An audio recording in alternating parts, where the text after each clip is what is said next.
سورۃ الاحزاب، سورہ احزاب کا تعارف۔ مقام نزول، سورہ احزاب مدینہ منورہ میں نازل ہوئی ہے۔ رکوع اور آیات کی تعداد، اس سورت میں 9 رکوع اور 73 آیتیں ہیں۔ احزاب نام رکھنے کی وجہ، احزاب حزب کی جمع ہے اور اس کا معنی ہے گروہ، جماعت اور لشکر۔ اس سورت کے دوسرے اور تیسرے رکوع میں غزوہ احزاب کا ذکر کیا گیا ہے۔ اس مناسبت سے سورت کا نام سورہ احزاب رکھا گیا، اور چونکہ مشرکین مکہ، یہودی اور منافقین متفق و متحد ہو کر مدینہ منورہ پر حملہ آور ہوئے تھے، اس لیے اس غزوے کو غزوۃ الاحزاب کہتے ہیں۔ نیز نبی کریم علیہ الصلوۃ والسلام نے اپنے جانثار صحابہ کرام رضی اللہ تعالیٰ عنہم کے ساتھ مل کر مدینے کے اطراف میں خندق کھود کر مدینے کا دفاع کیا تھا، اس وجہ سے اس غزوے کو غزوہ خندق بھی کہتے ہیں۔ سورہ احزاب کے مضامین، اس سورت کا مرکزی مضمون یہ ہے کہ اس میں مسلمانوں کے لیے شرعی احکام بیان کیے گئے ہیں، اور اس میں یہ چیزیں بیان کی گئی ہیں۔ نمبر 1، اس سورت کی ابتدا میں حضور اقدس علیہ الصلوۃ والسلام کو اللہ تعالیٰ کے خوف رکھنے پر قائم رہنے، کفار و منافقین کی پیروی سے بچنے، اللہ تعالیٰ کی وحی کی پیروی کرتے رہنے اور اللہ تعالیٰ پر توکل کرتے رہنے کا حکم دیا گیا۔ نمبر 2، یہ بتایا گیا کہ دین و دنیا کے تمام امور میں نبی کریم علیہ الصلوۃ والسلام کا حکم سب مسلمانوں پر نافذ ہے، اور حضور اقدس علیہ الصلوۃ والسلام کی ازواج مطہرات تعظیم اور حرمت میں مسلمانوں کی مائیں ہیں، اور جس طرح اپنی ماں سے نکاح حرام ہے، اسی طرح ان سے بھی نکاح کرنا حرام ہے۔ نمبر 3، غزوہ احزاب کا واقعہ بیان کیا گیا، جس میں غزوہ احزاب کے دن مسلمانوں پر کیا گیا انعام یاد دلایا گیا، منافقوں کا طرز عمل بیان کیا گیا اور ان کی سازشوں کو ظاہر کیا گیا۔ اس کے بعد غزوہ بنو قریظہ اور یہودیوں کی عہد شکنی کا ذکر ہے۔ نمبر 4، حضور پرنور علیہ الصلوۃ والسلام کی ازواج مطہرات کو چند احکام دیے گئے ہیں، نیز پردے کے متعدد احکام بیان فرمائے گئے۔ نمبر 5، حضرت زینب رضی اللہ تعالی عنہا کے نکاح کا واقعہ بیان کیا گیا ہے۔ نمبر 6، مسلمانوں کو کثرت سے اللہ تعالیٰ کا ذکر کرنے کا حکم دیا گیا، ان پر اللہ تعالیٰ کے مہربان ہونے اور ان کے لیے عزت کا ثواب تیار ہونے کی بشارت دی گئی ہے۔ نمبر 7، تاجدار رسالت صلی اللہ تعالیٰ علیہ وسلم کے اوصاف بیان کیے گئے اور ان کی تعظیم کے بارے میں مسلمانوں کو ہدایات دی گئی ہیں۔ نمبر 8، مزید یہ شرعی احکام بیان کیے گئے ہیں۔ نمبر 1، بیوی کو ماں جیسا کہہ دینے کا حکم۔ نمبر 2، یہ بتایا گیا کہ رشتہ دار ایک دوسرے کے وارث ہوتے ہیں، کوئی اجنبی دینی برادری کی وجہ سے کسی کا وارث نہیں ہوتا۔ نمبر 3، کسی کو منہ بولا بیٹا بنا لینے کا حکم۔ نکاح کے بعد بیوی کو ہاتھ لگائے بغیر طلاق دینے کا حکم۔ مسلمان عورتوں کو پردہ کرنے کا حکم۔ بسم اللہ الرحمن الرحیم۔ ترجمہ، اللہ کے نام سے شروع جو نہایت مہربان رحمت والا ہے۔ یا ایہا النبی اتق اللہ ولا تطع الکافرین والمنافقین ان اللہ کان علیما حکیما۔ ترجمہ، اے نبی اللہ سے ڈرتے رہنا اور کافروں اور منافقوں کی بات نہ سننا، بے شک اللہ علم والا حکمت والا ہے۔ یا ایہا النبی، اے نبی، اللہ تعالیٰ نے اپنے حبیب علیہ الصلوۃ والسلام کو یا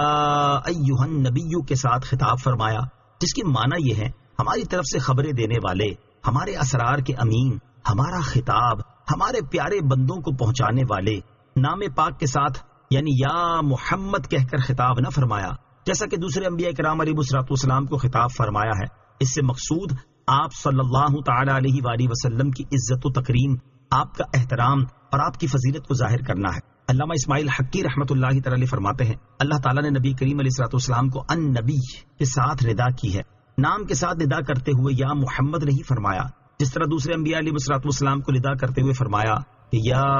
آدم، یا نوح، یا موسیٰ، یا عیسیٰ، یا زکریا اور یا یحییٰ علیہ الصلوۃ والسلام۔ اس سے مقصود نبی پاک علیہ الصلوۃ والسلام کی عزت و وجاہت کو ظاہر کرنا ہے، اور ان نبی ان القاب میں سے ہے جو نام والے کے شرف اور مرتبے پر دلالت کرتا ہے۔ یاد رہے کہ سورہ فتح میں جو محمد الرسول اللہ فرمایا ہے، اس میں آپ کا نام پاک اس لیے ذکر فرمایا تاکہ لوگوں کو معلوم ہو جائے کہ آپ اللہ تعالیٰ کے رسول ہیں، اور لوگ آپ کے رسول ہونے کا عقیدہ رکھیں اور اس کو عقائد حقہ میں شمار کریں۔ اعلیٰ حضرت امام احمد رضا خان علیہ رحمۃ الرحمان فرماتے ہیں، قرآن عظیم کا عام محاورہ ہے کہ تمام انبیاء کرام کو نام لے کر پکارتا ہے، مگر جہاں محمد الرسول اللہ صلی اللہ تعالی علیہ وآلہ وسلم سے خطاب فرمایا ہے، حضور کے اوصاف جلیلہ اور القاب جمیلہ ہی سے یاد کیا ہے۔ یا ایھا النبی انا ارسلناک، اے نبی ہم نے تجھے رسول کیا. یا ایھا الرسول بلغ ما انزل الیک، اے رسول پہنچا جو تیری طرف اترا. یا ایھا المزمل قم اللیل، اے کپڑا اوڑھے لیٹنے والے رات میں قیام فرما. یا ایھا المدثر قم فانذر، اے جھرمٹ مارنے والے کھڑا ہو لوگوں کو ڈر سنا. یاسین والقرآن الحکیم انک لمن المرسلین، اے یاسین مجھے قسم ہے حکمت والے قرآن کی، بے شک تو مرسلوں سے ہے. طٰہٰ ما انزلنا علیک القرآن لتشقی، اے طٰہٰ ہم نے تجھ پر قرآن اس لیے نہیں اتارا کہ تو مشقت میں پڑے. ہر ذی عقل جانتا ہے کہ جو ان نداؤں اور ان خطابوں کو سنے گا بالبداہت حضور سید المرسلین و انبیاء سابقین کا فرق جان لے گا. امام عز الدین بن عبد السلام وغیرہ علماء کرام فرماتے ہیں بادشاہ جب اپنے تمام امراء کو نام لے کر پکارے اور ان میں خاص ایک مقرب کو یوں ندا فرمایا کرے، اے مقرب حضرت، اے نائب سلطنت، اے صاحب عزت، اے سردار مملکت، تو کیا کسی طرح محل ریب و شک باقی رہے گا کہ یہ بندہ بارگاہ سلطانی میں سب سے زیادہ عزت و وجاہت والا اور سرکار سلطانی کو تمام عمائد و اراکین سے بڑھ کر پیارا ہے؟ نبی اکرم علیہ الصلوۃ والسلام کو کی جانے والی ندا سے معلوم ہونے والے مسائل. اس ندا سے 3 مسئلے معلوم ہوئے. نمبر 1، حضور پرنور علیہ الصلوۃ والسلام کو فقط نام شریف سے پکارنا قرآنی طریقے کے خلاف ہے، لہذا پیارے آقا علیہ الصلوۃ والسلام کو ذاتی نام کے بجائے القاب سے پکارنا چاہیے. اعلیٰ حضرت امام احمد رضا خان رحمۃ اللہ تعالی فرماتے ہیں، علماء تصریح فرماتے ہیں حضور علیہ الصلوۃ والسلام کو نام لے کر ندا کرنی حرام ہے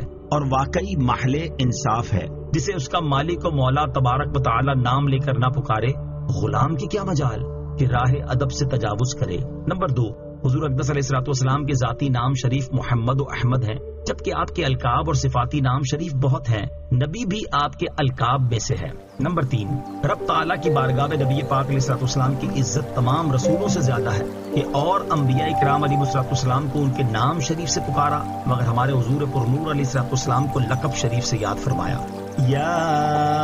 ایھا النبی اتق اللہ، اے نبی اللہ سے ڈرتے رہنا. شان نزول، ابو سفیان بن حرب، اکرمہ بن ابو جہل اور ابو الاعور سلمی جنگ احد کے بعد مدینہ طیبہ میں آئے اور منافقین کے سردار عبداللہ بن ابی بن سلول کے یہاں مقیم ہوئے. سرکار دو عالم علیہ الصلوۃ والسلام سے گفتگو کے لیے امان حاصل کر کے انہوں نے یہ کہا کہ آپ لات و عزا اور منات وغیرہ بتوں کو جنہیں مشرکین اپنا معبود سمجھتے ہیں کچھ نہ فرمائیے، اور یہ فرما دیجئے کہ ان کی شفاعت ان کے پجاریوں کے لیے ہے. اس کے بدلے میں ہم لوگ آپ کو اور آپ کے رب کو کچھ نہ کہیں گے، یعنی آئندہ آپ سے لڑائی وغیرہ نہیں کریں گے. حضور پرنور علیہ الصلوۃ والسلام کو ان کی یہ گفتگو بہت ناگوار ہوئی اور مسلمانوں نے ان لوگوں کو قتل کرنے کا ارادہ کر دیا، لیکن نبی کریم علیہ الصلوۃ والسلام نے قتل کی اجازت نہ دی اور فرمایا کہ میں انہیں امان دے چکا ہوں، اس لیے قتل نہ کرو بلکہ مدینہ شریف سے نکال دو. چنانچہ حضرت عمر فاروق رضی اللہ تعالیٰ عنہ نے ان لوگوں کو نکال دیا. اس پر یہ آیت کریمہ نازل ہوئی اور ارشاد فرمایا، اے پیارے نبی، آپ ہمیشہ کی طرح استقامت کے ساتھ تقویٰ کی راہ پر گامزن رہیے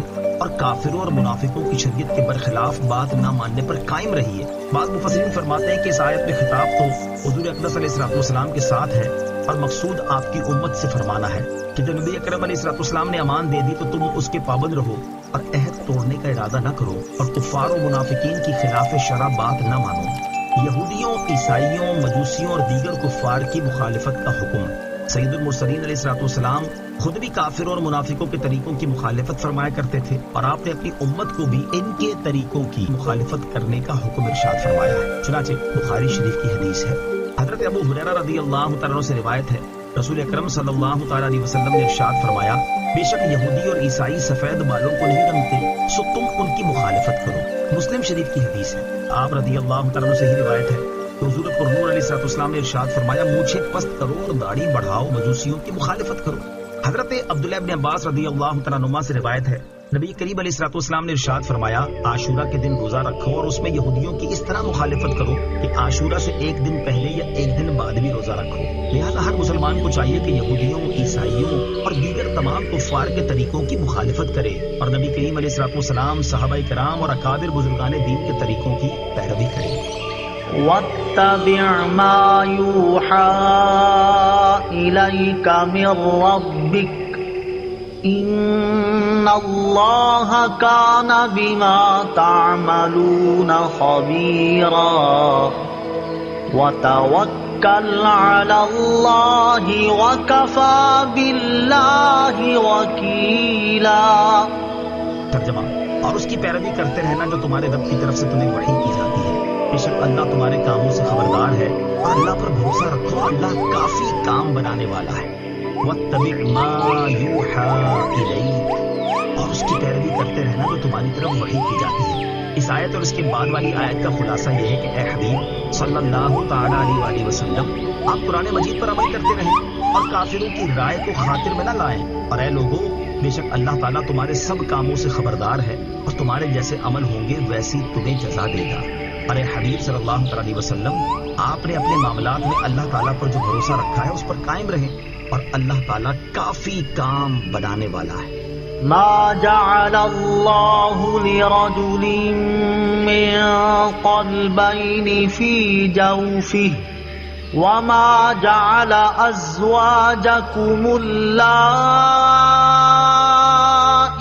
تظاهرون منهن أمهاتكم وما جعل أدعياءكم أبناءكم ذلكم قولكم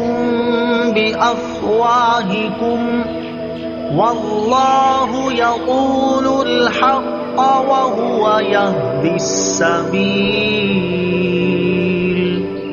ترجمہ، اللہ نے کسی آدمی کے اندر دو دل نہ بنائے، اور اس نے تمہاری ان بیویوں کو تمہاری حقیقی مائیں نہیں بنا دیا جنہیں تم ماں جیسی کہہ دو، اور نہ اس نے تمہارے منہ بولے بیٹوں کو تمہارا حقیقی بیٹا بنایا۔ یہ تمہارے اپنے منہ کا کہنا ہے، اور اللہ حق فرماتا ہے اور وہی راہ دکھاتا ہے۔ ما جعل اللہ لرجل من قلبین فی جوفہ، اللہ نے کسی آدمی کے اندر دو دل نہ بنائے۔ اس آیت کے بارے میں مفسرین کے مختلف اقوال ہیں، ان میں سے ایک یہ ہے کہ علامہ ابن عربی رحمۃ اللہ تعالی فرماتے ہیں اس آیت کا معنی یہ ہے کہ ایک دل میں کفر اور ایمان، ہدایت اور گمراہی، اللہ تعالیٰ کی طرف رجوع اور اس سے انحراف جمع نہیں ہو سکتے۔ خلاصہ یہ ہے کہ ایک دل میں دو متضاد چیزیں جمع نہیں ہوتی، اور اگر ظاہری دو دل مراد ہوں، یعنی یہ کہ ایک انسان کے اندر دو ایک قسم کے دل نہیں ہو سکتے، تو یہ بھی اپنی جگہ درست ہے کہ اگر کسی میں بالفرض یہ نظر آئے کہ اس میں دل کی شکل کے دو گوشت کے لوتھڑے ہیں، تو ان میں ایک حقیقی دل ہوگا اور دوسرا محض ایک اضافی گوشت ہوگا، یعنی اس آدمی کے نظام بدن صرف ایک حقیقی دل کے ساتھ وابستہ ہوگا۔ وما جعل ازواجکم اللائی تظاہرون منہن امہاتکم، اور اس نے تمہاری ان بیویوں کو تمہاری حقیقی مائیں نہیں بنا دیا جنہیں تم ماں جیسی کہہ دو۔ زمانہ جاہلیت میں جب کوئی شخص اپنی بیوی سے زہار کرتا تھا تو وہ لوگ اس زہار کو طلاق کہتے اور اس عورت کو اس کی ماں قرار دیتے تھے، اور جب کوئی شخص کسی کو بیٹا کہہ دیتا تو اس کو حقیقی بیٹا قرار دے کر میراث میں شریک ٹھہراتے، اور اس کی بیوی کو بیٹا کہنے والے کے لیے حقیقی بیٹے کی بیوی کی طرح حرام جانتے تھے۔ ان کے رد میں یہ آیت نازل ہوئی اور فرمایا گیا کہ جن بیویوں کو تم نے ماں جیسی کہہ دیا ہے تو اس سے وہ تمہاری حقیقی مائیں نہیں بن گئی، اور جنہیں تم نے اپنا بیٹا کہہ دیا ہے تو وہ تمہارے حقیقی بیٹے نہیں بن گئے، اگرچہ لوگ انہیں تمہارا بیٹا کہتے ہیں۔ بیوی کو ماں کے مثل کہنا اور لے پالک بچے کو بیٹا کہنا ایسی بات ہے جس کی کوئی حقیقت نہیں۔ نہ بیوی شوہر کی ماں ہو سکتی ہے، نہ دوسرے کا فرزند اپنا بیٹا، اور یاد رکھو کہ اللہ تعالیٰ حق بیان فرماتا ہے اور وہی حق کی سیدھی راہ دکھاتا ہے، لہٰذا نہ بیوی کو شوہر کی ماں قرار دو اور نہ لے پالکوں کو ان کے پالنے والوں کا بیٹا ٹھہراؤ۔ زہار سے متعلق 3 شرعی مسائل۔ اس آیت میں عورت سے زہار کرنے والوں کا ذکر ہوا، اس مناسبت سے یہاں زہار سے متعلق 3 شرعی مسائل سماعت کیجیے۔ نمبر 1، زہار کا معنی یہ ہے کہ شوہر کا اپنی بیوی یا اس کے کسی جزو شائع جیسے نصف، چوتھائی یا تیسرے حصے کو، یا ایسے جز کو جو کل سے تعبیر کیا جاتا ہو، ایسی عورت سے تشبیہ دینا جو اس پر ہمیشہ کے لیے حرام ہو، یا اس کے کسی ایسے عضو سے تشبیہ دینا جس کی طرف دیکھنا حرام ہو۔ مثلا یوں کہا تو مجھ پر میری ماں کی مثل ہے، یا تیرا سر یا تیری گردن یا تیرا نصف میری ماں کی پشت کی مثل ہے۔ نمبر 2، زہار کا حکم یہ ہے کہ اس سے نکاح باطل نہیں ہوتا بلکہ عورت بدستور اس کی بیوی ہی ہوتی ہے، البتہ جب تک شوہر کفارہ نہ دے دے اس وقت تک اس عورت سے میاں بیوی والے تعلقات قائم کرنا حرام ہو جاتا ہے۔ البتہ شہوت کے بغیر چھونے یا بوسہ لینے میں حرج نہیں، مگر لب کا بوسہ شہوت کے بغیر بھی جائز نہیں۔ اگر کفارہ ادا کرنے سے پہلے جمع کر لیا تو توبہ کرے اور اس کے لیے کوئی دوسرا کفارہ واجب نہ ہوا، مگر خبردار پھر ایسا نہ کرے، اور عورت کو بھی یہ جائز نہیں کہ شوہر کو قربت کرنے دے۔ نمبر 3، زہار کا کفارہ یہ ہے کہ ایک غلام آزاد کرے، اور اس کی طاقت نہ رکھتا ہو تو 2 مہینے کے روزے لگاتار رکھے۔ ان دنوں کے بیچ میں نہ کوئی روزہ چھوٹے، نہ دن کو یا رات کو کسی وقت عورت سے صحبت کرے، ورنہ پھر سرے سے روزے رکھنے پڑیں گے۔ اور جو ایسا بیمار یا اتنا بوڑھا ہے کہ روزوں کی طاقت نہیں رکھتا، وہ 60 مسکینوں کو دونوں وقت پیٹ بھر کر کھانا کھلائے۔ نوٹ: زہار سے متعلق شرعی مسائل کی تفصیلی معلومات حاصل کرنے کے لیے فتاوی رضویہ جلد 13 سے زہار کا بیان اور بہار شریعت جلد 2 حصہ 8 سے زہار کا بیان مطالعہ فرمائیں۔ بیوی کو ماں بہن کہنے سے متعلق ایک اہم شرعی مسئلہ۔ اعلیٰ حضرت امام احمد رضا خان علیہ رحمت الرحمان فرماتے ہیں، زوجہ کو ماں بہن کہنا یعنی تشبیہ نہیں دی، بغیر تشبیہ کے ماں بہن کہا، خواہ یوں کہ اسے ماں بہن کہہ کر پکارے یا یوں کہے کہ تو میری ماں بہن ہے، سخت گناہ و ناجائز ہے۔ قال اللہ تعالی، اللہ تعالی ارشاد فرماتا ہے، ما هن امہاتہم ان امہاتہم الا اللائی ولدنہم وانہم لیقولون منکرا من القول وزورا۔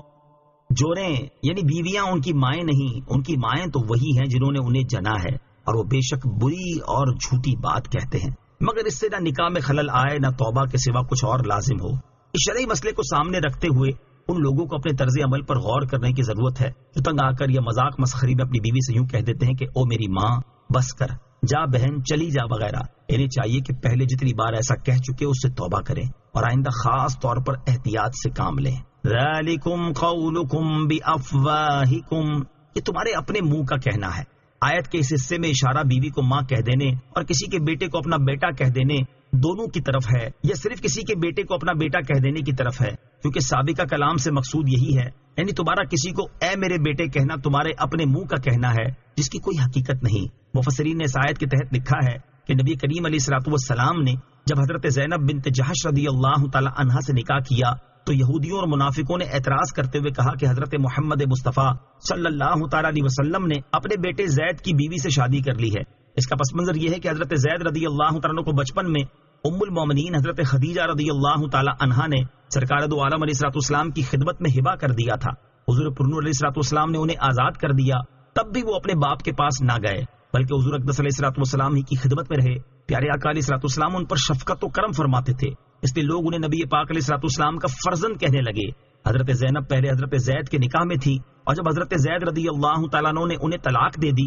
تو عدت گزرنے کے بعد نبی پاک علیہ الصلوۃ والسلام نے انہیں اپنی زوجیت میں آنے کا شرف عطا فرما دیا۔ اس پر یہودیوں اور منافقوں نے اعتراض کیا تو یہاں ان کا رد بھی فرما دیا گیا کہ حضرت زید کو لوگ حضور اقدس علیہ الصلوۃ والسلام کا بیٹا کہتے ہیں، لیکن اس سے وہ حقیقی طور پر سید المرسلین صلی اللہ تعالی علیہ وسلم کے بیٹے نہیں ہو گئے۔ لہذا یہودیوں اور منافقوں کا اعتراض محض غلط ہے اور یہ لوگ جھوٹے ہیں۔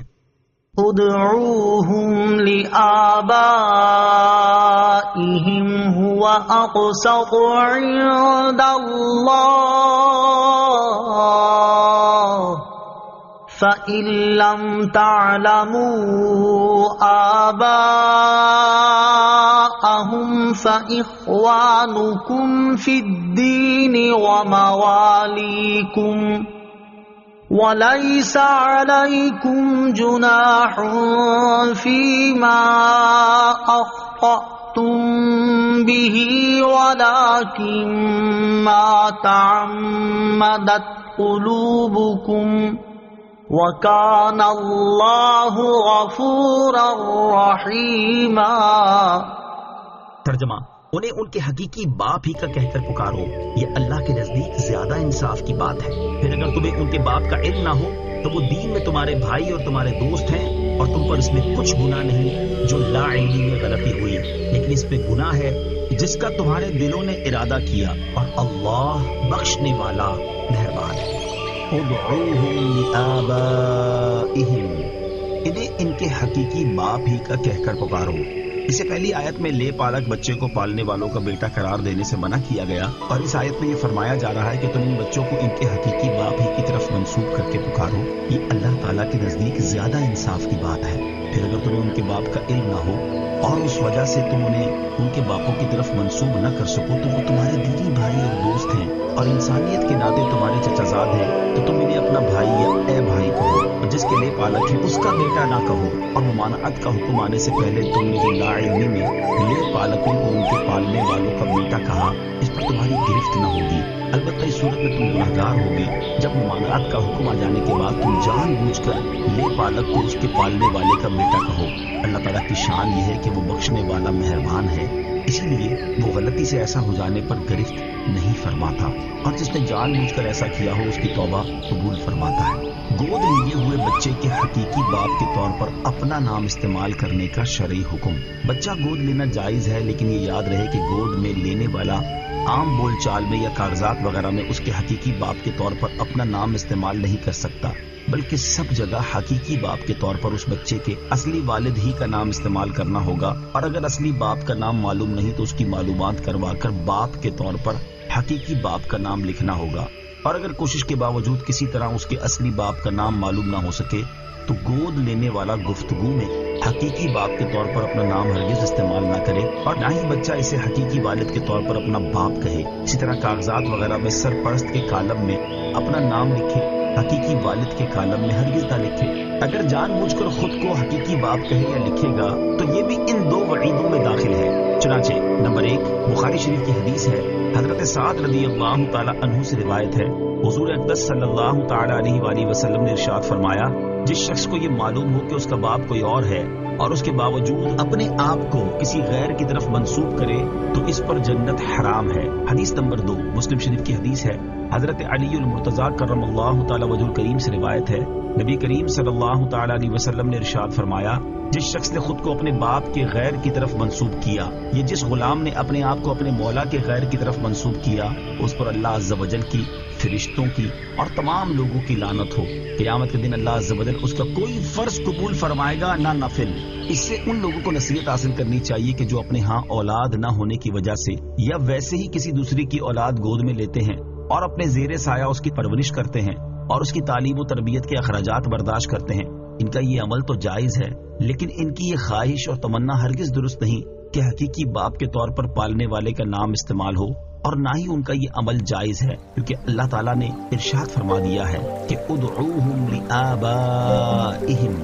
انہیں ان کے حقیقی باپ ہی کا کہہ کر پکارو۔ اور جب اللہ تعالیٰ نے حقیقی باپ ہی کا کہہ کر پکارنے کا حکم فرما دیا اور احادیث میں ایسا نہ کرنے پر انتہائی سخت وعیدیں بیان ہو گئی، تو کسی مسلمان کی یہ شان نہیں کہ وہ اپنے رب تعالیٰ کے حکم کے برخلاف اپنی خواہشات کو پروان چڑھائے اور خود کو شدید وعیدوں کا مستحق ٹھہرائے۔ اللہ تعالیٰ عمل کی توفیق عطا فرمائے، آمین۔ نوٹ: یاد رہے کہ احادیث میں بیان کی گئی وعیدوں کا مصداق وہ صورت ہے جس میں بچے کا نسب حقیقی باپ کے علاوہ کسی اور کی طرف منسوب کیا جائے، جبکہ شفقت کے طور پر کسی کو بیٹا یا بیٹی کہہ کر پکارنا یا کوئی معروف ہی کسی اور کے نام سے ہو تو پہچان کے لیے اس کا بیٹا یا بیٹی کہنا ان وعیدوں میں داخل نہیں۔ بچہ یا بچی گود لینے سے متعلق ایک اہم شرعی مسئلہ۔ بچہ یا بچی گود میں لینا جائز ہے، لیکن جب وہ اس عمر تک پہنچ جائیں جس میں ان پر نامحرم مرد یا عورت سے پردہ کرنا لازم ہو جاتا ہے تو اس وقت بچے پر پالنے والی عورت سے اور بچی پر پالنے والے مرد سے پردہ کرنا بھی لازم ہوگا، کیونکہ وہ اس بچے کے حقیقی یا رضائی ماں باپ نہیں، اس لیے وہ اس بچے اور بچی کے حق میں محرم نہیں۔ لہٰذا اگر بچہ گود میں لیا جائے تو عورت اسے اپنا یا اپنی بہن کا دودھ پلا دے، اور بچی گود میں لی جائے تو مرد اپنی کسی محرم عورت کا دودھ اسے پلوا دے۔ اس صورت میں ان کے درمیان رضائی رشتہ قائم ہو جائے گا اور محرم ہو جانے کی وجہ سے پردے کی وہ پابندیاں نہ رہیں گی جو نامحرم سے پردہ کرنے کی ہیں۔ البتہ یہاں مزید 2 باتیں ذہن نشین رہیں۔ پہلی یہ کہ دودھ بچے کی عمر 2 سال ہونے سے پہلے پلایا جائے، اور اگر 2 سال سے لے کر 2.5 سال کے درمیان دودھ پلایا تو بھی رضاعت ثابت ہو جائے گی، لیکن اس عمر میں دودھ پلانا ناجائز ہے، اور 2.5 سال عمر ہو جانے کے بعد پلایا تو رضاعت ثابت نہ ہوگی۔ دوسری یہ کہ عورت نے بچے یا بچی کو اپنی بہن کا دودھ پلوایا تو وہ اس کی رضائی خالہ تو بن جائے گی، لیکن اس کا شوہر بچی کا محرم نہ بنے گا۔ لہذا بہتر صورت وہ ہے جو اوپر ذکر کی گئی کہ بچے کو عورت کی محرم رشتہ دار کا دودھ پلوا لیا جائے اور بچی کو شوہر کی محرم رشتہ دار کا، تاکہ پرورش کرنے والے پردے کے مسائل میں مشکلات کا شکار نہ ہوں۔ البتہ ان مسائل میں کہیں پیچیدگی پیدا ہو سکتی ہے، لہٰذا ایسا کوئی معاملہ ہو تو کسی قابل مفتی کو پوری تفصیل بتا کر عمل کیا جائے۔ النبی اولا بالمؤمنین من انفسهم وازواجه امہاتهم وَأُولُو الْأَرْحَامِ بَعْضُهُمْ أَوْلَى بِبَعْضٍ فِي كِتَابِ اللَّهِ مِنَ الْمُؤْمِنِينَ وَالْمُهَاجِرِينَ إِلَّا أَن تَفْعَلُوا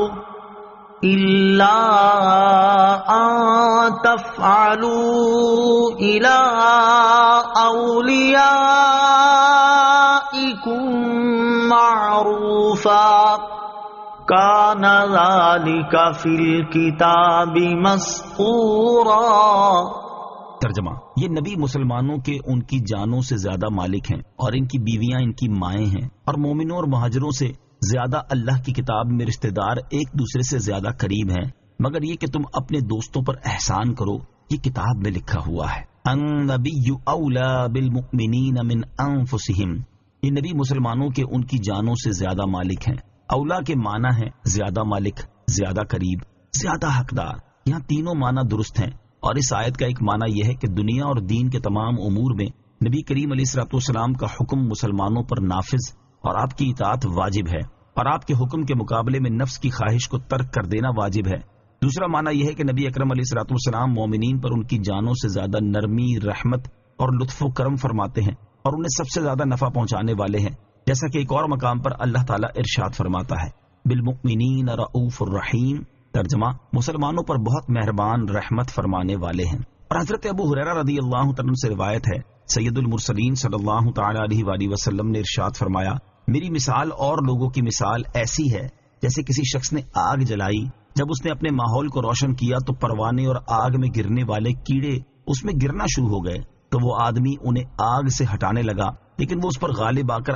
آگ میں ہی گرتے رہے۔ بس میں کمر سے پکڑ کر تمہیں آگ سے کھینچ رہا ہوں، اور تم ہو کہ اس میں گرتے ہی جا رہے ہو۔ امام مجاہد رضی اللہ تعالی عنہ فرماتے ہیں کہ تمام انبیاء کرام علیہ الصلوۃ والسلام اپنی امت کے باپ ہوتے ہیں، اور اسی رشتے سے مسلمان آپس میں بھائی کہلاتے ہیں کہ وہ اپنے نبی کی دینی اولاد ہیں۔ رسول کریم علیہ الصلوۃ والسلام کی مالکیت اعلیٰ حضرت امام احمد رضا خان رحمۃ اللہ تعالی علیہ فرماتے ہیں، سچی کامل مالکیت وہ ہے کہ جان و جسم سب کو محیط اور جن و بشر سب کو شامل ہے، یعنی اولا بالتصرف، تصرف کرنے کا ایسا مالک ہونا کہ اس کے حضور کسی کو اپنی جان کا بھی اصلاً اختیار نہ ہو۔ یہ مالکیت حقہ، صادقہ، محیط، شاملہ، تامہ، کاملہ حضور پر نور مالک الناس صلی اللہ تعالی علیہ وسلم کو بخلافت کبریٰ حضرت کبریاء عز و علا تمام جہاں پر حاصل ہے۔ قال اللہ تعالی النبی اولا بالمؤمنین من انفسهم، نبی زیادہ والی و مالک و مختار ہے تمام اہل ایمان کا خود ان کی جانوں سے۔ وقال اللہ تبارک و تعالی، اور اللہ تبارک و تعالی نے فرمایا، وما كان لمؤمن ولا مؤمنة اذا قضى الله ورسوله امرا ان يكون لهم الخيرة من امرهم ومن يعص الله ورسوله فقد ضل ضلالا مبينا۔ نہیں پہنچتا کسی مسلمان مرد نہ کسی مسلمان عورت کو جب حکم کر دیں اللہ اور اس کے رسول کسی بات کا انہیں کچھ اختیار رہے اپنی جانوں کا، اور جو حکم نہ مانے اللہ اور رسول